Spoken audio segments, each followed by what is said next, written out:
Hi, I'm Eric. I'm in the States, and I'm a financial advisor, independent financial advisor. And it's nice to hear all these guys that have been working on this system for years still have questions, because I'm relatively new. And so this is possibly a rookie question, but it's in line with your theme of ghosting. Yeah. So as you know, I'm working on integrating this system, the trusted authority system, and using these techniques. Now, this has worked well, opening some conversations with new people that I've met since you and I have talked together. What about people that you sometimes reference, like people that went by already, people that ghosted already, people that fell off the map because I did a pretty good job, but the trust wasn't there. Something happened in between the invoice, maybe like the cases that you were talking about with the previous guys.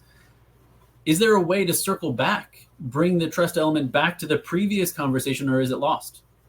No, great question, Eric. So there is a recovery strategy you can use that I developed that's very effective, and it's authentic and based on trust. And obviously the whole goal here is not to be perceived as chasing them, because that breaks everything. So you want to reapproach them in a way that feels good for them and feels good for you. And the way you do that is you keep the conversation problem-centric. And here's languaging you would use. Hi, John. It's Eric here. How are you? We spoke a couple months ago, and here's what you say. I've been thinking about our conversation. And all of a sudden they feel this sort of warmth and sort of, huh? You're thinking about me? I've been thinking about our conversation and my notes that I wrote down from it. And I recall that you mentioned your biggest concerns were X, Y, and Z. It's like the doctor calling to say, how's the shoulder feeling? Is it still hurt? Now you're taking the medicine, but how's the shoulder doing? Same thing with you, Eric. You want to call and go back to the original problem they came to you for, and you want to see if that problem is still there or not. So you say, I've been thinking about a conversation, and I recall you mentioned you're very concerned about retirement and closing that gap from when you leave your job to having enough money to live the rest of your life. Is that still a concern for you? Now, if they say to you, nope, we're all good, took care of it, got a plan, no problems, we're so happy, we got plenty of money, then you say, have a nice day. They say to you, yeah, that still is a worry for us. Because in your business, people don't always solve their problem so quickly. So yeah, actually, we're still concerned about that.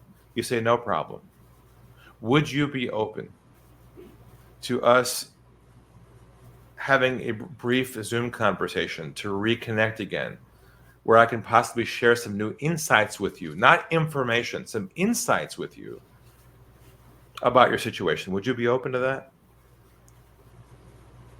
And you bridge right from there to a scheduled appointment, get them back on Zoom, and you can go down the aspirate all over again. It's been a long time since you talked to them anyways. Okay. Now, that seems like I get them on the telephone. Is that what you had in mind? Zoom, ideally. Zoom. But the first message, what you were just saying. Yeah. That assumes you get them live on the phone, on a phone call. Obviously, if you can't get them live, then you're forced to go to electronic communication. You got to go an email. So just summarize what I just gave you on an email and cross your fingers and hope they reply back.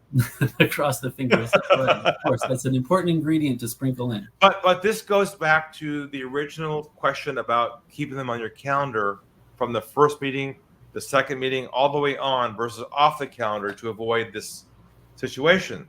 But the recovery languaging is very, very effective. And just try that. Okay, Eric? Yeah, I appreciate it. Thanks, Eric. All right. Good to see you again. Take care.